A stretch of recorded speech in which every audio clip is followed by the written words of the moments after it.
আসসালামু আলাইকুম। কেমন আছেন বন্ধুরা?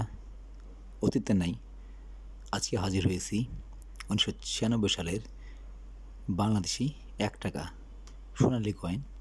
সোনালী দিনের ইতিহাস ১৯৯৬ সাল।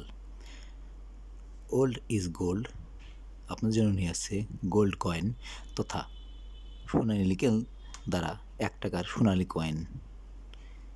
কেন এই পয়সাটি নিয়ে এত মাতামাতি? কেন এই পয়সাটি নিয়ে এত বাজার গরম? কেনই বা লাখ টাকা কোটি টাকা ছড়ানো হয় গুজব? আসলে দেখুন, পয়সার ভ্যালু ৳১। বাংলাদেশ সরকার ৳১ মূল্যবানই ৳১ একটা কয়েন বের হয়েছে।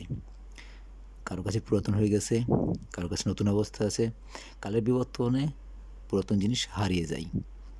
ঠিক হারিয়ে যাওয়া স্মৃতিগুলা কেউ কেউ সংগ্রহ করে রাখে এবং সংগ্রাহকদের কাছে এবং নতুনদের কাছে সেটাই বেশি দামি হয়ে যায়।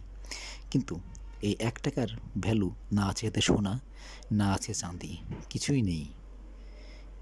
সোনালী নিকেল দ্বারা পয়সাটি নির্মিত বিধায় এই পয়সাটিকে সোনালি বা গোল্ড কয়েনের মতন দেখায়। নেট দুনিয়ায় এটা নিয়ে প্রচুর ভাইরাল হয়েছে। কেউ বলে লাখপতি, কেউ বলে কোটিপতি, কেউ বলে লাখ টাকায় বিক্রি হয়। আসলে এগুলি সবই ভাওতাবাজি। ভাওতাবাজিতে পড়বেন না। লাল পয়সা বেশি টাকা দিয়ে কেনা থেকে বিরত থাকবেন। এই ৳1 সর্বোচ্চ একবারে ইভেন্সি কন্ডিশন অবস্থায় ১০০ থেকে ৳১৫০ পাওয়া যায় সংগ্রাহকদের কাছে। নর্মালি ৳২-৪ কেনাবেচা হয়তো বা হয়। আপনি দেখছেন ৳1 যে কয়েনটি, অপোজিট পাশে শাপলা, বাংলার জাতীয় ফুল। আর প্রথমে দেখছেন সুখী সংসার, পরিকল্পিত পরিবার, সবার জন্য খাদ্য। বাংলাদেশের সুখী পরিবার বলতে গেলে পরিকল্পিত পরিবার, বাবা মা ছেলে মেয়ে আর সবার জন্য খাদ্য। এই প্রতিপত্তি বিষয় নেই ১৯৯৬ সালে বাংলাদেশ ৳1 একটি সোনালী কয়েন বাজারে আনে। সোনালী কয়েন তো সোনালী কয়েনই। সোনালী কয়েন, সিলভার কয়েন, যখন যে কয়েন মার্কেটে আসে, গোল্ড কয়েন, সেগুলোর ভ্যালু ঠিক সেভাবেই হয়। তবে এখন তার গোল্ড কয়েন নাই। আমাদের দেশে এখন সিলভার নর্মালি এবং পিতল বলেন, কোনো মেটাল বলেন, এগুলো দিয়েই তৈরি হয়।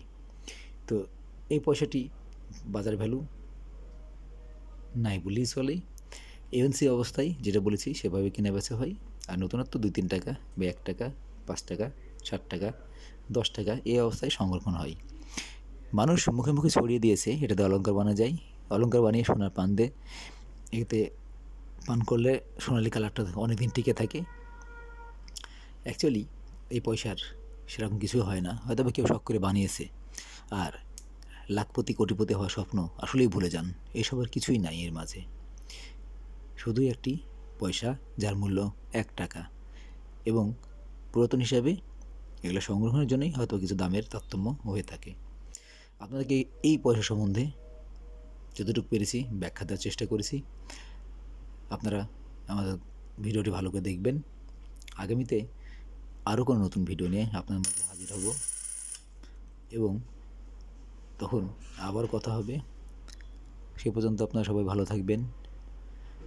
আপনাদেরকে সকলকে ধন্যবাদ জানিয়ে ওল্ড ইজ গোল্ড রাজশাহী। আল্লাহ হাফেজ। আসসালামু আলাইকুম।